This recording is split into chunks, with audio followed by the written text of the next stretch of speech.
মোটরসাইকেলটি আমাকে ধাক্কা দেয়। তারপর আমি চাউলগুলো এবং শাড়িটা নিয়ে বাড়ির দিকে রওনা হয়ে গেলাম। হাঁটতেছি তো হাঁটতেছি, পথ যেন শেষই হচ্ছে না। তারপর আমার মনে হলো যেন আমার পিছন থেকে কেউ আসতেছে। আমি আস্তে আস্তে পিছনের দিকে আবারও যেন মনে হলো আমার পিছনে কেউ আছে। ঘুরে তাকালাম কিন্তু কিছুই দেখতে পেলাম না। তারপর আমার মনের ভিতর একটা ভয় কাজ করে। হঠাৎ করে কারেন্টটা চলে যায়। আমি খেয়াল করে দেখি যে আমার ডান পাশে একটি ছায়া দাঁড়িয়ে আছে।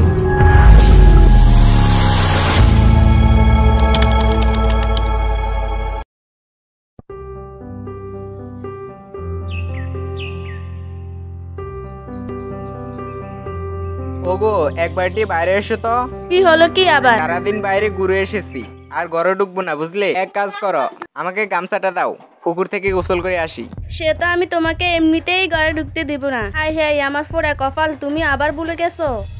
হ্যাঁ, আবার কি ভুলে গেলাম? সকালে বাড়ি থেকে যাওয়ার সময় কত করে বলে দিলাম এ বাড়িতে রান্না করার মতো কিছু নেই। দুপুরে কিছুই রান্না করতে পারিনি, এখনো উপোস থাকো। হ্যাঁ, কেন ঘরে আর চাউল নেই? এই গরিবের ঘরে এতদিন চাউল ছিল, এটাই অনেক। না হলে তো কবে না খেয়ে মারা যেতাম। যাও যাও, আর কথা বাড়িও না। তাড়াতাড়ি গিয়ে 1 কিলো চাল নিয়ে আসো। উফ, কাজ থেকে বাড়ি ফিরে যত জ্বালাতন। দাঁড়াও, বাজার থেকে কিনে আনছি। তারপর আমি হাঁটতে হাঁটতে বাজারের দিকে রওনা হয়ে গেলাম। ইতিমধ্যে রাত হয়ে গেল। বউয়ের কাছে তো বলে এলাম যে বাজার থেকে কিনে আনছি, কিন্তু এত রাতে কি আর কোনো দোকান খোলা পাবো? কি জানি কপালে কি আছে। কথাই আছে, যেখানে বাঘের ভয় সেখানেই সন্ধ্যা হয়। তারপর আমি চারিদিকে তাকিয়ে দেখি বাজারের সকল দোকান বন্ধ হয়ে গেছে। না, ওই দিকটা একটু গিয়ে দেখি গোপালের দোকানটা খোলা পায় নাকি। তারপর আমি গোপালের দোকানের দিকে রওনা হয়ে গেলাম। যা, গোপালের দোকানটাও তো বন্ধ, তাহলে আর কোনো আশাই রইল না। এবার খালি হাতে বাড়ি ফিরতে হবে।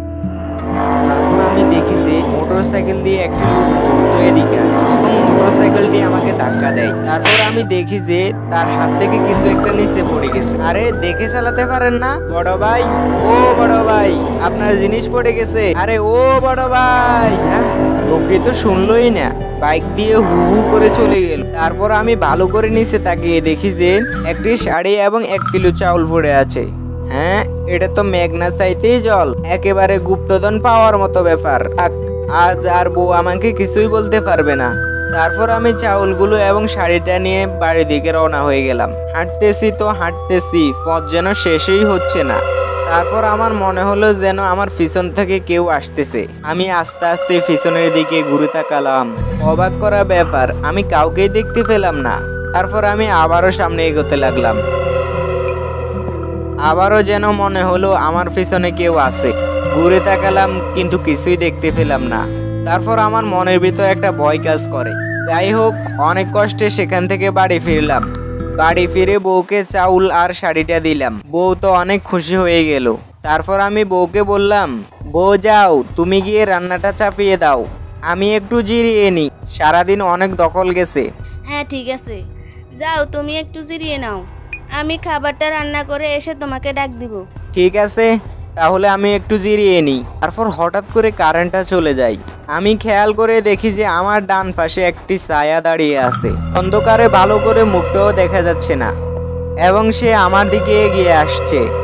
তখনই পাশ থেকে বউ ডাক দিয়ে বলে, ওগো শুনছো, হঠাৎ কারেন্টটা চলে গেল যে, এখন কি করব? মোমবাতিটা জ্বালিয়ে নাও। তারপর আমি দেখি যে ছায়াটা আর নেই। তখন সত্যি আমার মনের ভিতরে একটা ভয় ঢুকে গেল।